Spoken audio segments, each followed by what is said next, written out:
Welcome to Dark Speak, where secrets never sleep, and the darkness always has something to say. 3 times I encountered ghosts while driving at night. I have never told this story in full to anyone, because I myself cannot explain it. It was the strangest experience that had ever happened to me, and I am sure that even my relatives had never encountered anything similar. At that time, I was living in the outskirts of An Lac Town, where there was more land than people, and jobs were as rare as morning dew. I took the night shift at a shabby pub called Hack 2, about half an hour's drive from home. It wasn't that I wanted to, but simply that in this place, there was something to cling to rather than staying home alone. The pub had nothing special except cheap alcohol, raucous laughter, and thick cigarette smoke, but at least it was a stable job. Most of the nights on duty passed quietly, with nothing worth mentioning. That night was the same until I left the bar. After cleaning up and locking the door, I got into my old car and started the engine to return home. The road from Hack 2 to my house was a winding path running through the forest and abandoned fields. There were hardly any other cars. The street lights were sparse. The darkness swallowed everything. For many people, it was a scary stretch of road, but for me, it was a rare moment of silence, like a way to wash away the smell of alcohol and the noise in the bar. However, after driving a few miles, I noticed something unusual.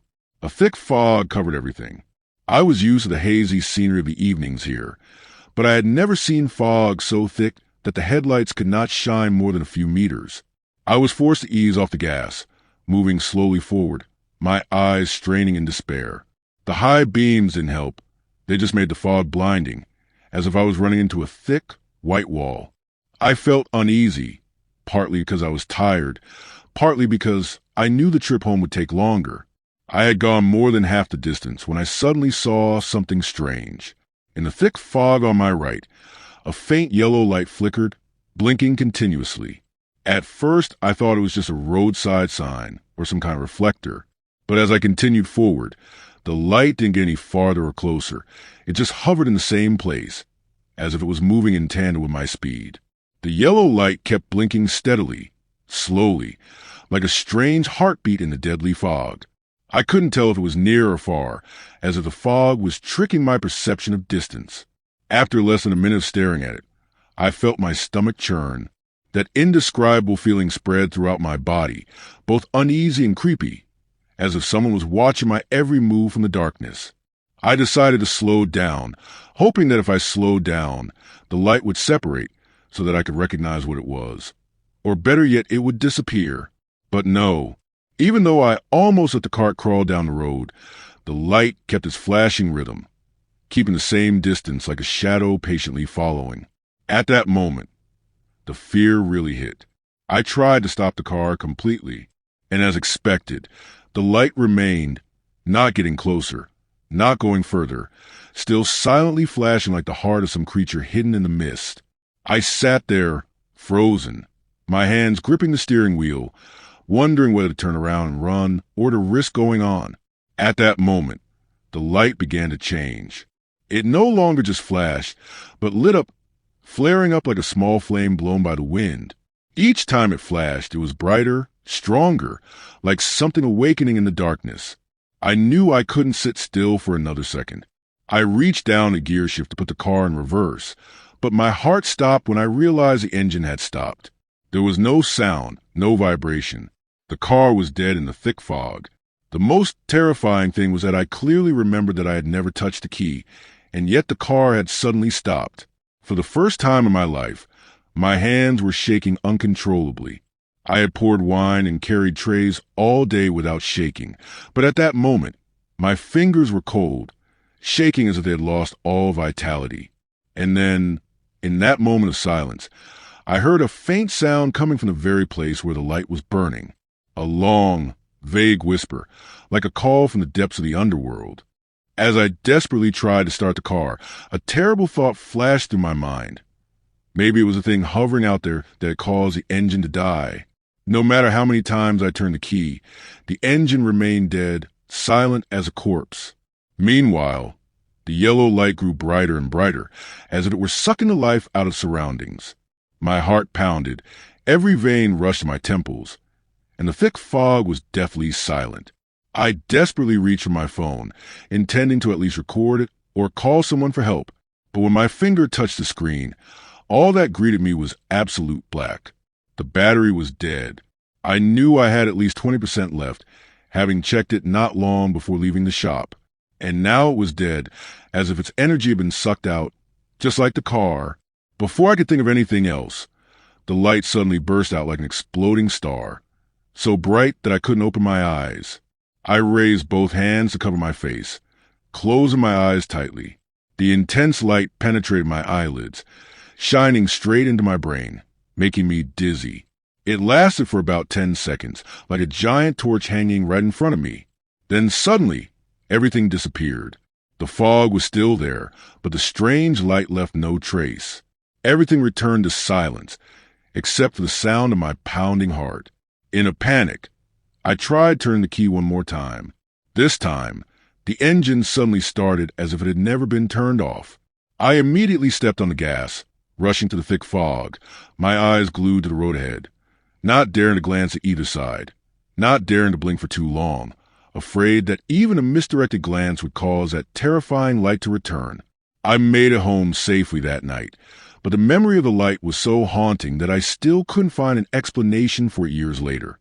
I told the story to my family, friends, and even some regulars at the hack too, but no one could come up with a reasonable explanation. Some said it was just a cold air phenomenon.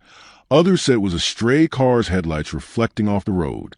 But deep down, I knew what I had encountered was not of this world.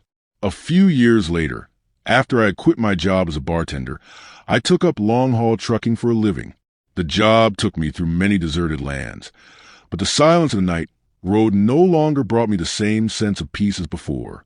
Ever since that night of encountering the ghostly light, the darkness carried an invisible anxiety. One evening, on a cross-state delivery, I had to cross the Tinsa Highway, a road that cut through the barren desert under a starry sky.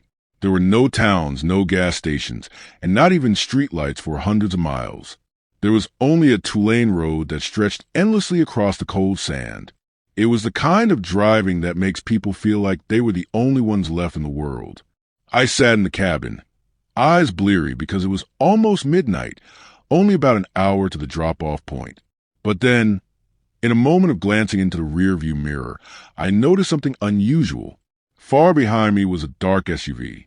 Its headlights were off, but its body was still faintly visible in the light from my rear end. I was a little surprised, because in all the hours of driving, I had never seen any lights behind me. Yet here it was, silently, patiently following. It didn't seem aggressive, nor did it shorten the distance, just keeping a steady distance just far enough for me to see its silhouette in the mirror. Whether I accelerated or slowed down, it adjusted, not overtaking, not falling behind, just hovering behind me like a steady shadow. 40 minutes passed. I still saw it, always in the same place, always keeping that strange distance, not shortening, not disappearing, as if it was just waiting for the right moment. And in the silence of the desert night, the second confrontation began. I told myself this to calm myself, then relaxed in the seat. The cool desert air poured in through the window, making my eyelids heavier.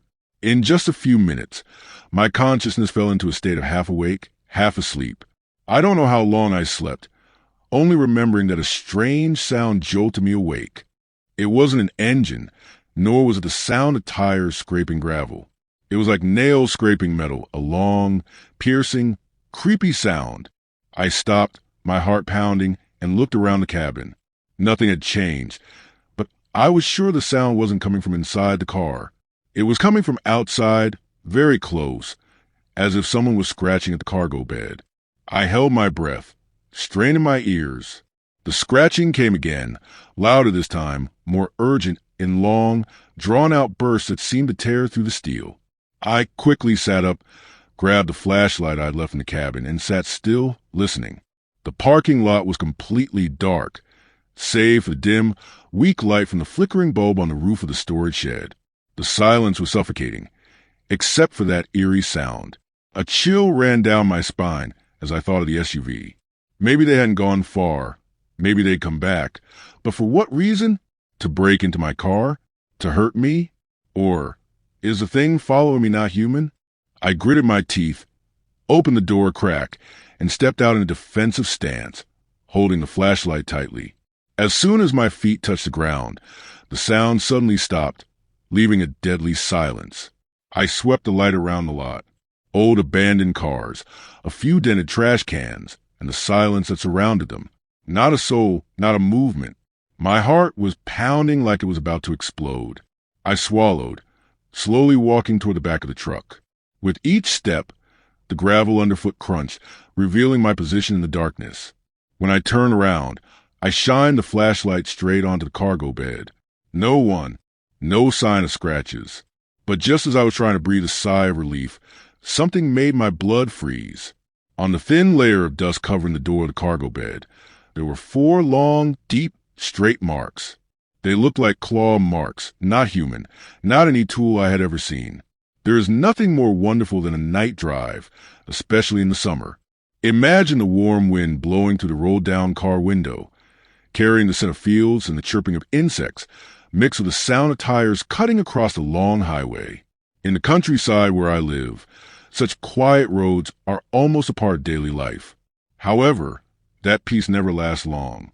One night, after finishing a late shift at the bar, I was driving on a foggy road. As usual, the winding road between dense forests and misty fields made the space as dense as a giant dark tunnel. I turned on the headlights, but the light only reflected off the thick fog, making me feel like I was driving straight into a white wall. At first, the scene only made me a little uneasy, but then I quickly realized that I was not alone. In the rear-view mirror, a faint streak of light followed, sometimes near, sometimes far, but absolutely refused to pass. With every turn, every straight stretch of road, that light still persistently followed. My heart gradually became heavy, because that light was not just from an ordinary car. The previous story with the SUV had convinced me that there were people lurking out there waiting for the right opportunity to strike. And the thought that I might soon face the same thing made my breath catch. The summer wind blew through the car window, but instead of feeling free, it only made my skin crawl. The road ahead seemed endless, as if it was taking me to a place I did not know at all. 2 dark figures appeared without a sound, just gliding through the thick darkness. My heart skipped a beat. Cold sweat broke out on the back of my neck. They stood just a few meters away from me, motionless as logs, their eyes watching my every move. My instincts told me that this situation was not normal at all. I tried to keep my composure, but my feet wanted to return to the car immediately. The night wind blew, carrying with a musty, unpleasant smell, mixed with the acrid smell of rusted metal. The empty shopping cart no longer seemed like an inanimate object, but like a trap set to lure me out of my comfort zone. One of the 2 figures bowed his head slightly. His movements were slow and chilling. The other one took small steps towards me. The sound of shoes scraping on the pavement was very soft, but it tore apart the eerily quiet space. In that moment, I realized that I was in the middle of a completely deserted place. Not a single house, not a single car, only the weak yellow light from my BMW headlights shining on the pavement. I turned around, trying to walk quickly toward the car. My heart was pounding. My ears seemed to only hear the sound of blood rushing in my head. When my hand just touched the carriage door, a loud sound rang out behind me. The sound of a cart being pushed hard, rolling on the dark pavement. I turned my head unconsciously, and what I saw made my whole body numb. The cart was no longer lying still as before, but was being pushed towards me, but not by the hands of the other 2. They stood still a few feet away, as still as stone as the cart moved, its wheels screeching on the dry asphalt. A sense of dread gripped my chest. I threw myself into the car, slammed the door, and turned the key until it almost broke. The engine roared to life, the roar echoing like a release. But as the headlights swept across the road, what I saw was something I swore I would never forget. The cart had vanished completely without a trace, as if it had never existed. Only 2 figures remained standing precariously on the side of the road, their white eyes reflecting the headlights, watching me as I sped away in a panic. I tried to convince myself that it would all make sense, that the simplest explanation was the truth. They were just homeless people, probably sick, hungry, using this bizarre method to get me to stop. But no matter how hard I tried, a part of me still couldn't forget that red eye that was glowing in the dark. It wasn't the eye of a normal person. It was empty, soulless, but it seemed to peer straight into my bones. The next night, I couldn't sleep. The sound of the wind whistling outside the window reminded me of the feeling when the BMW was speeding down the deserted road. Every time I closed my eyes, the image of that person appeared again. His face smeared with blood and dirt, his red-stained hand still trying to hold on to my car door handle. I woke up in the middle of the night, my heart pounding, cold sweat soaking my back. The next day, the police called to inform me. The officer's voice dropped as he said that they had gone to the place I described, but found absolutely no one, nor any trace of blood on the road. They said that maybe I was imagining things, or that I had just run into an animal, and my mind was blown. But I knew exactly what I had seen, what I had felt. And then, what sent a chill down my spine the most was that after washing the car, the next morning I discovered a new, faint blood stain spreading under the passenger door handle, even though I was sure I had wiped every little crevice the day before. This time, the blood was darker, black as if it had frozen long ago. Since that night, I almost never drove out of town in the middle of the night again. Every time I held the steering wheel, I could still clearly feel an invisible pressure weighing down on my shoulders, as if there were eyes watching from the empty passenger seat. Even though I knew that seat was never occupied, the darkness always made me feel uneasy that perhaps I had brought something back with me. I drove for a few more days, still haunted by the image of those glowing red eyes and bloody face. Sometimes when I was alone in the middle of the night, I felt like he was still around me, watching my every move. I tried to convince myself that he was just a desperate homeless guy, that the whole thing was a carjacking hoax. But then I remembered the horrible amount of blood on the car door, so much that it was out of proportion to any accident or injury. The next night, I drove the BMW on a different stretch of road, much farther from where the incident had happened.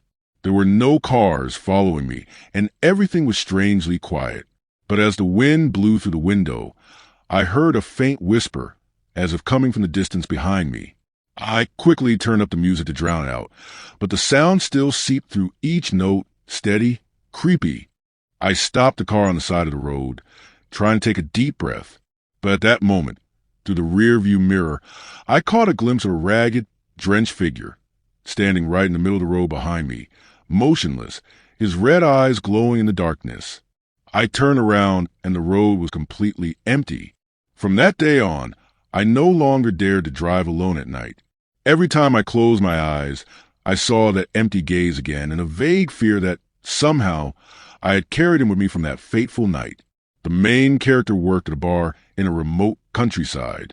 While driving home on a foggy night, he accidentally saw two strange figures rushing straight towards his car.